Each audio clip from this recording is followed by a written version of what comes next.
Hi everybody, my name is Emily and I am part of the events team at the Ann Arbor District Library. Welcome to my workshop, otherwise known as my basement, and today I'm going to demonstrate how to marble paper. Now this is more of a demonstration than a follow along at home because paper marbling does require some advanced preparation and some special supplies, but I'm going to show you how the process works and talk about the tools that I'm using and what actually goes into it. So if you're interested for yourself, do know that we are hoping to offer this as a library program sometime in the future, so keep an eye on the events brochures, probably in the fall or coming winter. So what I'm going to do right now is I'm just going to demonstrate how it's done. It will be a little loud when I'm putting the paint down, and you'll see why in a second. So you might just want to turn your volume down. I won't be talking while I'm applying the paint. And then I'll do the whole thing, and then I'll come back up here and talk about what just happened. So here we go.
Okay. So now I've got my stylus.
All right, so I'm going to rinse this off and come back and tell you what I did.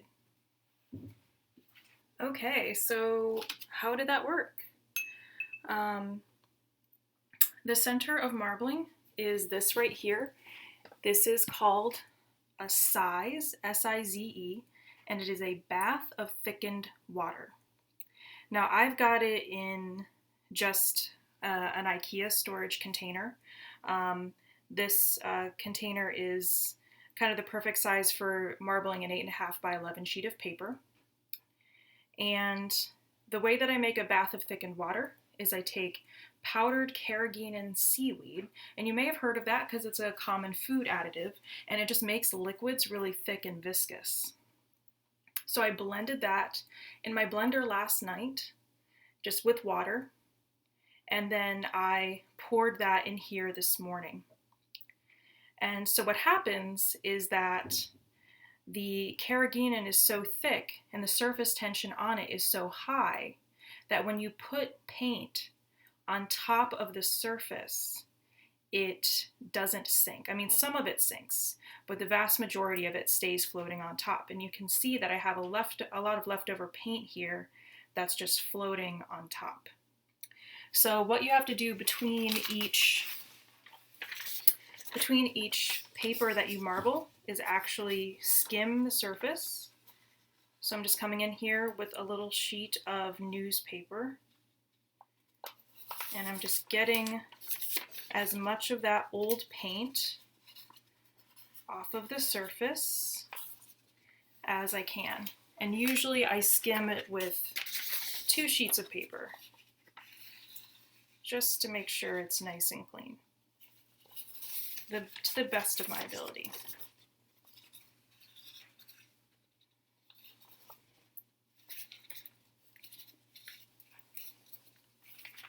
Okay, so what else do I have here? I have some acrylic paints that I've mixed up. I've mixed colors that I want, and I've mixed it with a little bit of water. And I actually keep a little bit of water in an eyedropper handy, just so I can adjust the thickness of the paint as I need to. If I find that it's too thick, I can thin it out a little bit. I prefer to use higher quality acrylics. So the brand that I'm using here is Winsor & Newton. There are lots of artist grade brands of acrylic paint that you can use. And it's better to use these instead of, say, craft paint, because while those have lots of great uses, they don't really have high enough pigmentation to make the prints come out really vividly. So you really, really want that high pigmentation. My other tools that I'm using here, this is a chopstick. The fancy term for it is assistance rod, and that helps me, as you saw, when I'm putting paint down, I knock it against the brush, and that flicks little droplets of paint all over the surface of the size. That method is known as throwing stones. And you can kind of tell because that's a little bit what it looks like when the blobs of paint fall onto the size. I'm using just lots of different kinds of paint brushes here. So I've got like a fan brush here. I've got this horsehair brush, the sable brush here. Most of these I bought from the thrift store. They're all different sizes and shapes, which means that they flick the paint on a little differently. I've mixed up about 6 colors of paint. So you see I've kind of got this really bright palette here. I've got these reds and oranges and pinks, and then I have this very dark purple black, and then white. So I like to mix up probably about 4 kind of analogous colors, and then have a couple that really pop against those colors. Now you may have noticed these weird looking tools sitting in front of my bath of size. These are called combs or rakes, I think probably for an obvious reason. And you can buy these pre-made from marbling specialty retailers. I just made them myself, so you can see they're kind of wobbly, they're not perfect, but I just took some lightweight wood and I pounded nails into it at regular intervals. So this is a 1-inch rake because the space between the nails is 1 inch. I also have a 2-inch rake and a 1/2-inch rake, and I could do lots of other different patterns with the rakes if I wanted to, playing with the spacing between them. The rakes are what create the most traditional European patterns of marbled paper. They're very important to the European marbling tradition.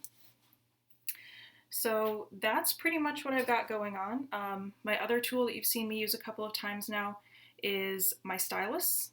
And this is just a knitting needle. Now, as a knitter, I would never actually use a knitting needle that I planned on knitting with ever again. I just got this from a thrift store. And this is used to draw kind of freestyle patterns into the paint. The great thing about the carrageenan is that not only is the surface tension so high that the paint doesn't sink, but that when you draw a design, as you saw with the rakes and with the stylus, when you draw a design, it kind of holds it. So you get to figure out what your design is going to be just from looking at it on your size, get it to where you want. The carrageenan holds it right there, and then you can put your paper down. Okay, so I'm just going to talk a little bit about marbling and the history of marbling. So I'm going to come back up here for a second, and I'm going to grab a couple of things. So paper marbling, if this is totally new to you, is mostly known in as a bookbinder's art. So I did not marble this paper, but this is a book that I made, and this is a pretty traditional application of marbled paper. Just putting it on the cover of a book like this. Another traditional application, this is another book that I made, is to use it on the inside of the cover as well. And you can also marble 3D things. So this is actually a box. I received a Christmas present in a very plain white paper box, and so I was able to marble it. So it's not just for bookbinding. You can marble decorative objects. You can use marbled papers as drawer liners. There's any number of things that you can do with them. And some of them are, of course, so beautiful that if you really wanted to hang them up as framed art, that would be great too. And I just wanted to show you some examples of marbles that I made recently. So this is certainly not professionally marbled paper, but these are things that I've just been able to produce with the setup that I've got here.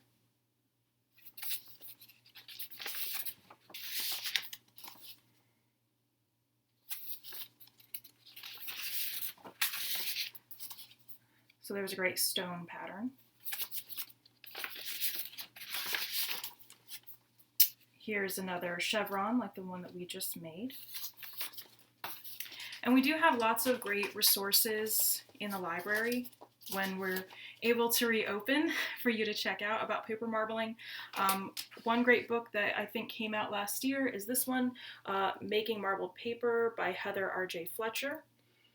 There's another great book, I can't remember the author's name unfortunately, but it's called Contemporary Paper Marbling, and that was also recently published. And both of these are very user-friendly beginner guides for marbling, and I'd recommend them. We also have some great classic books about the tradition of marbling and the history of marbling that go way, way deep into it. So if you're really interested, you can go there. Marbling is a really fascinating cultural phenomenon. It's been practiced for many centuries. It has roots in Japan, it has roots in Turkey. It's been practiced in Europe and the Americas for about 400 years. So there's a lot of history there, and it's pretty interesting. Okay, so now I'm going to demo another sheet of paper for you.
Okay, so you might have noticed a couple of things there watching that. First of all, not all of the paints behave the same way. Some of them, when they hit the size, they just spread out really far. And some of them just kind of hit and they're little drops and they didn't really spread that much. And that's kind of one of the things that you're contending with when you're marbling, is that you don't have a whole lot of control over how the paints behave. And that actually makes it fun because then you can work with it. So what I just did, again, is throwing stones. So I could stop right here, and I'm kind of tempted to, because I really like what I've got on the sides right now, to just take a print of this. But I'm going to go a little further.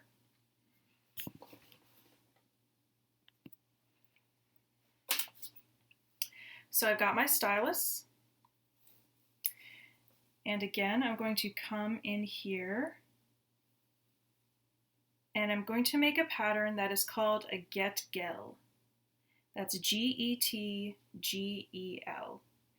And it is a Turkish word, so I have no idea if I'm pronouncing it correctly. And as far as I understand, it means coming and going. And you can kind of see why, because the pattern is just back and forth, back and forth. So what I'm doing here is I am transforming these blobs of color that I've thrown onto the sides into long, thin bands. And so the Getgel is kind of the basis for all of the combed patterns. If I just tried to stick a comb into that stone pattern, it wouldn't come out. It would come out kind of differently. And also I could stop right here. This looks pretty awesome, what I've got. I'm going to take my 1-inch rake though. And so I'm going to start by making a chevron like I did last time. So I'm raking in one direction. And you'll notice these even intervals that have been created. Now I'm going to move my rake over a little bit so that the nails are now hitting between those lines that were created last time. And I'm going to pull into the opposite direction. Okay, so that's what makes the chevron. At this point, I could also take another comb and comb this way. What I think I'm going to do, what I think I want to experiment with doing, is seeing if I can take my stylus and just kind of swirl this pattern a little bit and see what that looks like. And maybe just get in there, create tiny little curls or swirls. That looks pretty cool. So now I'm going to grab a sheet of paper, and I have to grab my rinsing board, which very conveniently is just the lid to this storage container. But a rinsing board is definitely a necessity because every sheet of paper that you marble has to be rinsed off and hung up to dry. Okay, so let's talk about paper for a second, and I'll come back up here to talk to you about paper. Okay. So every sheet of paper that is marbled has to be treated with a mordant. And if you are familiar with fabric dyeing or yarn dyeing, you've heard that term mordant before. It's basically a chemical that you treat a substance with that helps paint or dye stick to it. So marbled paper has been traditionally treated with a substance known as alum or aluminum sulfate. And basically, if I did not treat this paper with alum, what would happen is I would put my paper down onto this very beautiful bath of size, and the paint would pretty much just slide right off. Some of it might stain the paper, but I wouldn't get that lovely effect that I was looking for. So before I started marbling, I actually had a little cup that had some alum dissolved in warm water, and I took a sponge. And you can barely see, I've marked the back of each sheet of paper with a tiny little X. I don't even think you can see that. It's just a little X in pencil to let me know that the side without the X on it is the side that goes into the bath of size that will take the paint. It's the side that's been treated with alum. So I'm always putting it down with the X side up. And this is, to my mind, by far the most difficult part of marbling, in part because I have shaky hands. I'm not nervous, my hands always shake.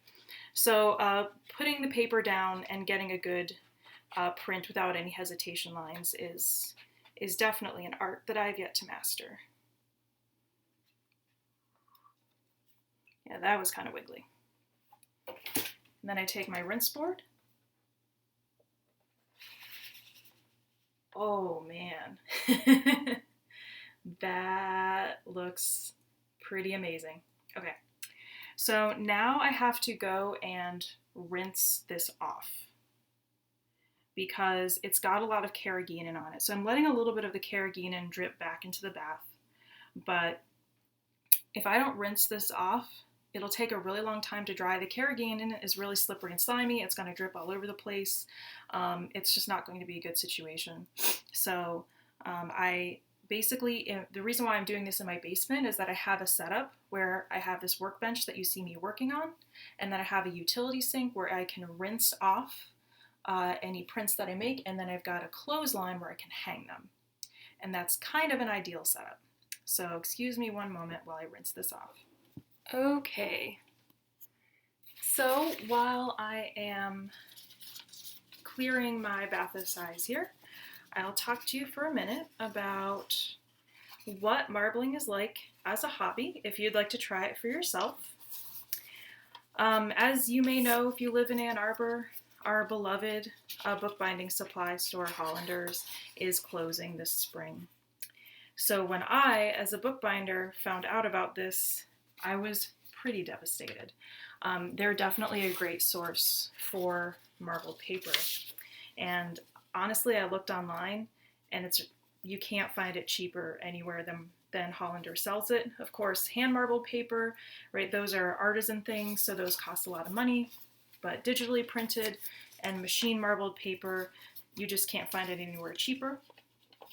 So I decided I was going to have to learn myself. And it's been kind of a journey. It's a really lovely and enjoyable craft. It is a lot of work to get it set up. So I had to make lots of trips to the thrift store for things like this, you know, the paint brushes, and these are just like little votive things that I got from the thrift store. I made my own rakes, as I said. I had this IKEA storage container just sitting at home. So there's a lot of stuff that I was able to thrift and that I was able to make. The most effort I expended, or the most money I spent actually, was on my paints and on the carrageenan itself. So marbling is a really interesting hobby because, you know, I'm a knitter, for instance, and knitting is an amazing hobby because you can pick it up and put it down whenever you want. You can take it wherever you want, right? You have total control over when you're working on it and when you're not. Marbling, when you make up that bath of carrageenan, the clock is ticking.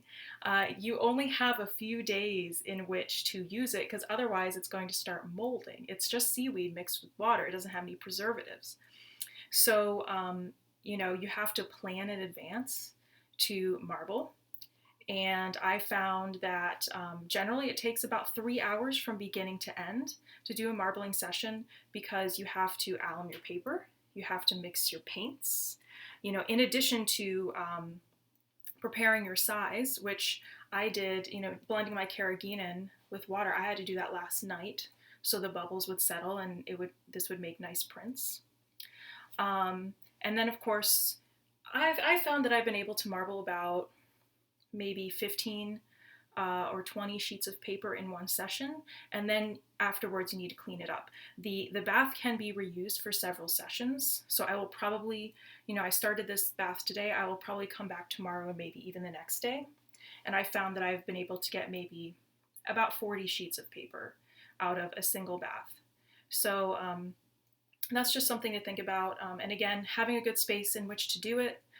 You really need a space that can accommodate messiness because it is drippy. Paint does fly all over the place, so that is something too. And I just want to show you. So right now, it doesn't look like much. I've got 4 sheets of marbled paper up there, but before long, I will have about 15, 17 sheets of marbled paper hanging. And so it's pretty cool to look at.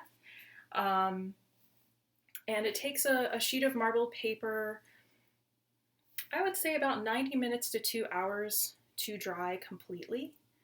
And then you have to flatten it. So it's actually like to go from preparing to getting like a flattened sheet of marbled paper that you can actually use for something, it's like a 3-day process. So just think about that when, you know, I totally recommend it as a craft, but it is a little more involved than I have been used to as a crafter. But there's nothing like it. It's super cool. It's like magic. So I hope that you are as taken with the process as I am, because you never quite know what's going to come out of it until you put that piece of paper down and take it back up. So anyway, thank you so much for joining and listening to me ramble about this. And I hope you're having a very safe and healthy quarantine at home with the folks who are closest to you. And hopefully we'll see you at the library soon. Bye.